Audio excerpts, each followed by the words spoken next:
Bonjour à tout le monde, bonjour à toute l'Assemblée. Je suis désolé, je ne peux pas être là physiquement avec vous, mais je vous assure que ce que vous faites, je trouve ça vraiment très important et passionnant. Donc, bonjour.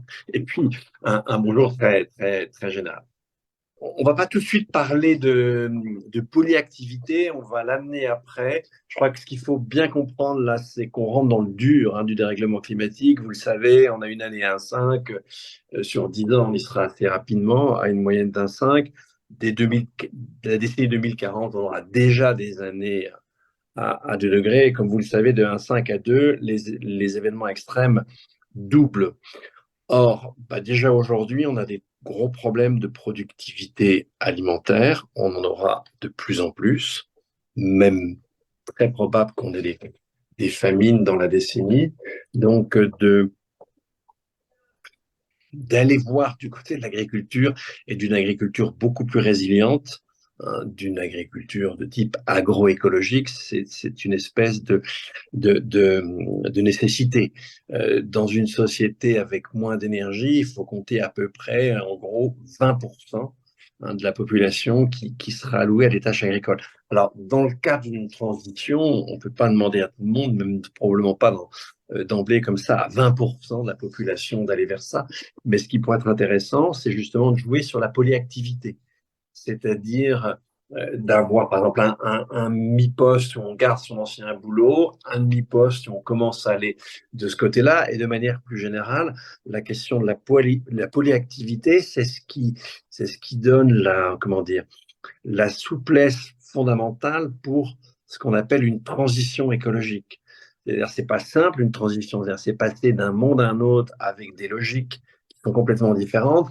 Si je reviens 2 minutes sur la question de l'agriculture, c'est pas un hasard que l'agroécologie ne se développe pas. Elle existe depuis des décennies et ne se développe pas. La réponse, vous l'avez dans un excellent bouquin qui est issu d'une thèse que j'avais dirigée à Mathieu Calam. Ben, si vous voulez, depuis le début du néolithique, enfin, depuis le néolithique, il y a eu 4 types de sociétés. Il y a tout d'abord les communautés agraires, ensuite il y a eu les empires agraires, après est apparu, et quand je dis après, ça ne veut pas dire que les autres disparaissent, les, les cités commerciales et après la cité industrielle.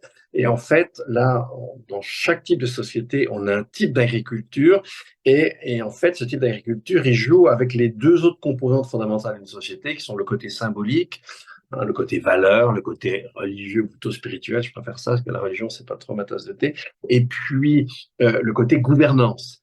Et en fait, une société, c'est la congruence en tout ça. Donc, tant que la société change pas, l'agroécologie va pas se développer. Vous allez me dire, si l'agroécologie ne se développe pas, la société va pas non plus. Donc, il faut jouer sur cette ambivalence. Faut commencer à la développer de plus petite manière, puis petit à petit, au fur et à mesure que les difficultés viendront, les autres piliers, ils vont aussi commencer à changer. Donc, quand on a affaire à ce qu'on appelle une transition, la polyactivité qui peut aussi jouer sur la santé, on va avoir des problèmes de soins vraiment énormes. Vous avez parlé tout à l'heure de l'artisanat. Effectivement, c'est sans doute ce qui peut donner la souplesse pour faire shifter sans s'effondrer une société. Donc ça, me semble-t-il, c'est un dispositif fondamental. En plus, si on regarde, si je reviens aux activités agricoles, l'agriculteur permacole, si l'on veut, agroécologiste, c'est pas le cheval d'orgueil de Jacques Azélias, hein. C'est un chercheur. C'est quelqu'un qui va sans cesse rechercher des combinaisons nouvelles.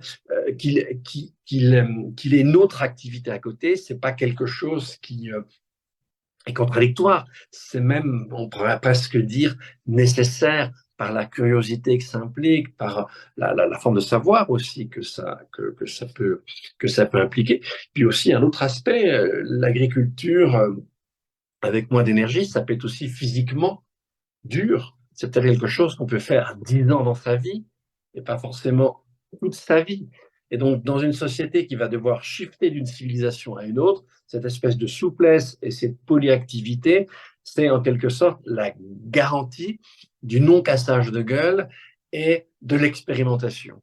Et donc, voilà, moi, ne serait-ce que pour ces raisons-là, ramasser un peu de façon succincte, je ne peux que vous encourager à fond à aller dans cette direction. Effectivement, comme vous l'avez dit, en n'ayant pas que l'agriculture en visait, hein. Il peut y avoir aussi d'autres, disons, activités du futur à complètement remodeler dans une société en transition.